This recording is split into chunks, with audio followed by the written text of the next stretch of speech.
Olin, good morning. How are you? Morning, guys. Been good after another Bears win. That's three in a row. Really enjoying this run that they're on. Yeah, it's so much better than what happened last year, and you couldn't Mhm. help but consider what happened last year, even if no one wanted to really talk about it. There was this element of sort of poetic justice with the Bears Mhm. and the backup kicker making a field goal after a fumble by the quarterback, and they win a game as opposed to what happened a year ago with the Hail Mary and then the successive losses that followed. Yeah, and just a real gutsy performance against a really good football team, right? And I was wondering going into this game, what kind of football team were the Chicago Bears? Can they compete on the road versus a playoff contender, which is exactly what they did. Everybody thinks the Washington Commanders are, I think they think they're Super Bowl ready, especially after going out and getting all the signings they did in the offseason. And I know the takeaways continue, right? Plus 10 in the last three games, but you got to go out there.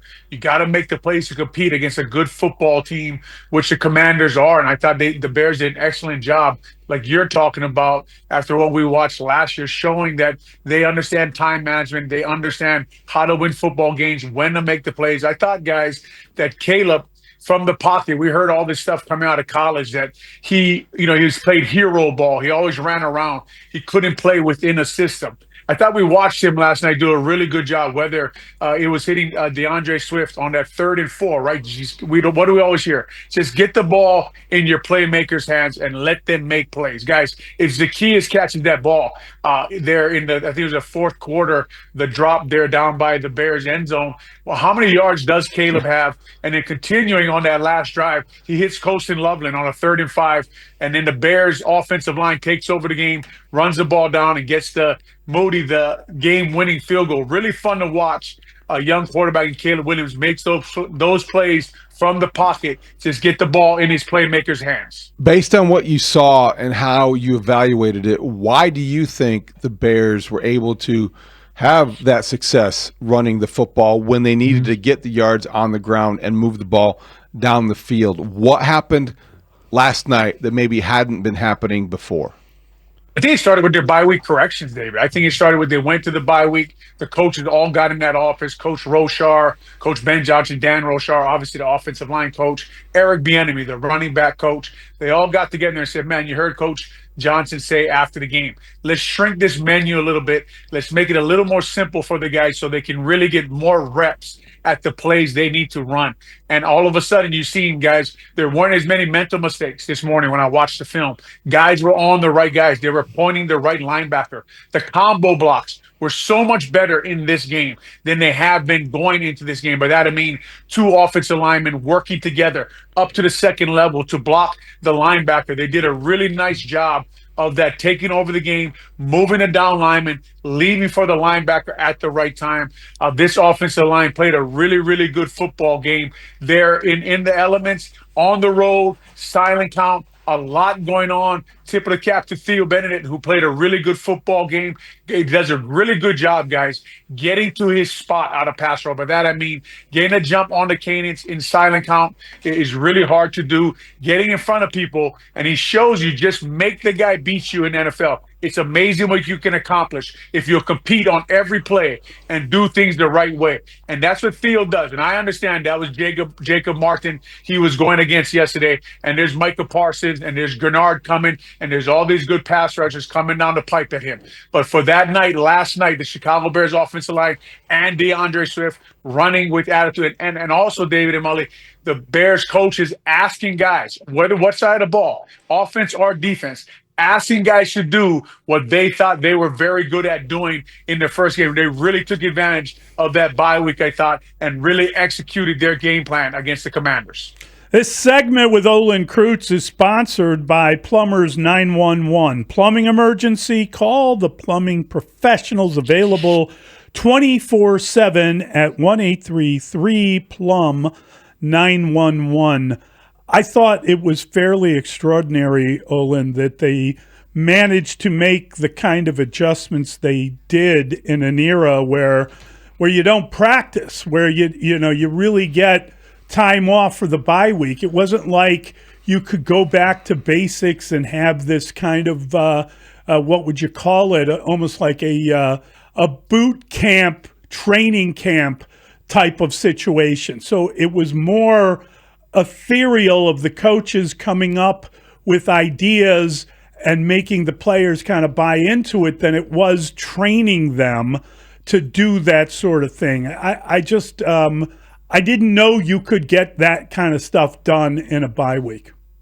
It's well said, Mully. And I think the first where it starts is actually recognizing what your actual problems are. And we've seen that around here with the Chicago Bears. We've seen coaching staffs and that building in general struggle with, okay, what are our actual problems? Let's get them fixed, right? Talk about the defense and stopping the run, right? Okay, maybe we shouldn't have Shamar Turner in there at three technique. Maybe we should move him out to defensive end where I thought he was effective last night against the run. I thought against tight ends and tackles, he did a really nice job. They moved Jonathan Ford up. We talked about it on this show a couple of weeks ago. I'd go with Jonathan Ford, and they moved Javon Dexter to three technique. Now, I know Grady Jarrett's out, and has a lot to do with it, but Billings and Jonathan Ford there did a nice job. And then recognizing that putting TJ Edwards at Mike, having him back, having him align guys, having him recognize fronts, put guys in positions that they really need to be in so they're aligned correctly. And then it just, guys, I mean, it just released Tremaine Edmonds, man. And they use him, they blitz him,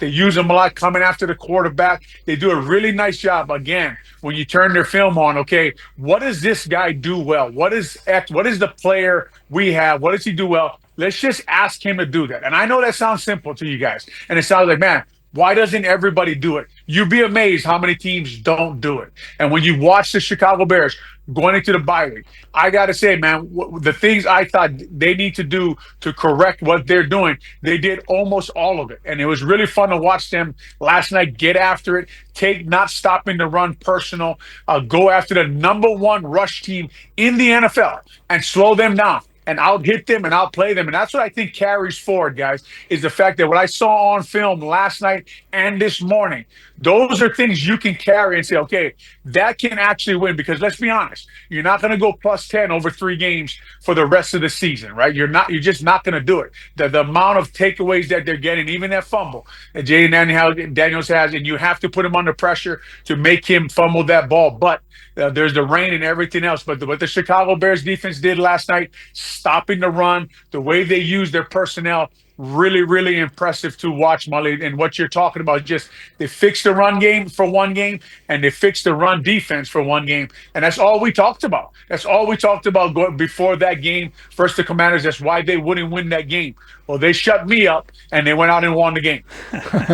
How big was that move to TJ Edwards, and how difficult was it for maybe – this was the first full game that he played, and we're talking to him at 9:30, so I'm very curious to see what he says. But what you described is Tremaine Edmonds maybe not having as much to worry about in terms of responsibility or telling other people where to line up or what to call, being able to just use his athleticism, and it was reflected in the tackle total. And you don't need that to look at see how active both those guys were.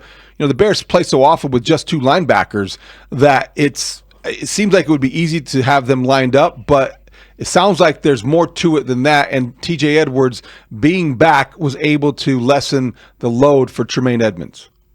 And even seeing DeMarco Jackson and Hippolyte being inactive, right, was another move that they made. But to your point, when I watch TJ Edwards play, man, he's the kind of guy you win football games with, right? He gets guys aligned. He allows guys to make plays. He gives you that little tip you need from the formation, from the front. Watch the zone read here. Watch the power. This guard right here is a little light. He might be pulling. And it just unlocks guys to play fast, play physical, and get after people. But you need one guy who we talk about quarterbacks, processing information from the pocket. You need a guy on defense who processes information from the middle of the defense. And they're the worst guys. I played center. I went one-on-one with these guys a lot. They're the worst guys to go against because you line up and you think you're about to run a play, and they say, man, watch the power coming right here over the right side. And they're right. That play is what you called in the huddle. And it looks to me like that's what TJ Edwards does. And like you said, David, with Tremaine Edmonds, with his blitzing, with what they were doing with him last night, he was playing as fast as I've ever seen him play. He was making good tackles, allowed him to use his athletic ability. And think about it. Think about how long people have left him at the Mike position, right? The Buffalo Bills traded him when he played Mike. By Mike, I mean the middle of the defense, the guys who makes the plays. The guys, when you see the motion goes, when the tight end goes in motion, when they change the fronts, they got to realign the defense and put everybody in the spot. Guys, the hardest defense to run the ball on is guys who align correctly every time, and you have to move them out of their spot, and they just fit their run fits, and they shut the run down. And that's what you watch TJ Edwards provide last night, along with Billings, along with Trim, along with Brisker coming down and hitting people. Really, that stopping that run was a total defensive effort. Credit Ben Johnson, Dennis Allen, their whole, Declan Doyle, the off corners, the plan they came up with for one game. The plan they came up with to beat that team, really, really impressive to me how they could fix that, as Mully talked about, in a bye week where you don't have a lot of pads, you don't have a lot of practices. But if you do identify exactly what your problem is, you can get things done. And that's what Chicago Bears did. Olin, they get the ball on the turnover at the 44-yard line, and they proceed to run 8 plays. 5 of them were swift carries for 34 yards, and 4 of those 5 went over to the right side, and you saw Darnell Wright blocking on those plays with his with a brace on his elbow, and watching him kind of playing hurt and stepping up and helping the running back in that position. Also, DJ Moore was credited for a couple of blocks on those plays. DJ Moore, you talk about Darnell Wright playing in a brace and needing off-season surgery. DJ Moore was hospitalized last night, spent the night in Washington after, I guess it was a hip injury, it looked like. But, to see those two guys doing some blocking while injured at the end of a game had to be pretty inspiring. No doubt. And to start it all off, 3rd and 5, hit Colston Loveland, the first-round pick, who's been out for the first down, right? And then get the ball to DeAndre Swift. And the play you're talking about is called a toss crack, right, with Darnell Wright. Extremely athletic for a big man. Gets out there. He's got the cornerback to look inside. He's leading Swift. They toss Swift, right? Again, we talked about ask the guys who do what they're good at. DeAndre Swift, get him on the edge, right? Give him and tell him, I'm going to give you your toss plays, man. I'm going to get you outside where you like to be. We're going to hit you in that pass in the end zone. You'll beat the guy one-on-one, score. But when we give you the ball inside, we want you running downhill and hard. DJ Moore, man, I hope he's okay. I heard that after stuff. I hope he feels better because he played a tough game. He was hurt, I think, in the first half on a catch, or second half. You could tell he was struggling with something, and then hear that he goes to the hospital. Man, we all hope that he is healthy and ready to go because he played a tough game. I heard Dustin earlier before I came on. They're running to the right side. The running back's averaging 7 yards a carry. Dustin thinks the right guard's playing bad. Very interesting to me to hear that stuff before I come on the show. But look, they did a good job there at the end of the game.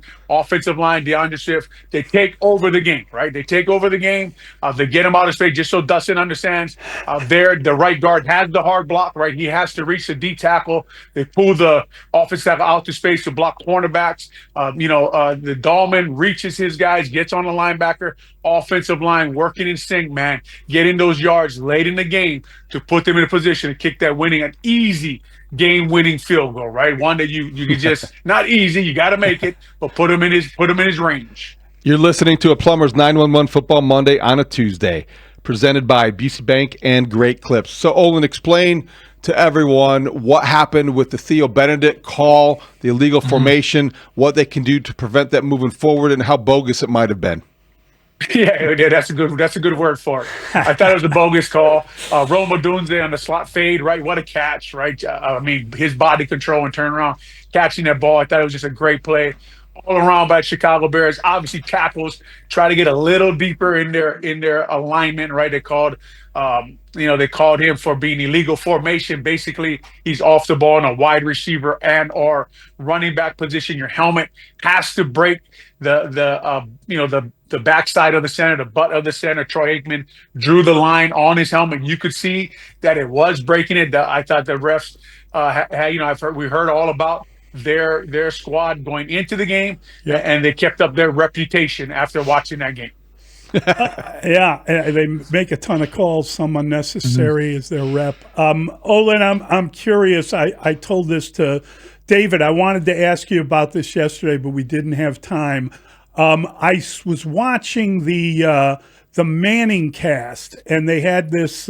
This was during the bye week, and they had this thing where Peyton Manning's in his basement, and they had rain going on, and they had a center, and he was taking snaps from the guy, and he told a story about how every Thursday he and Jeff Saturday would work with water. In other words, they'd have the water boy come out and soak the ball, and he would take snaps. And he was saying how they did that every Thursday as part of their practice. And Saturday would say to him, "Why are we doing this? We play in a dome."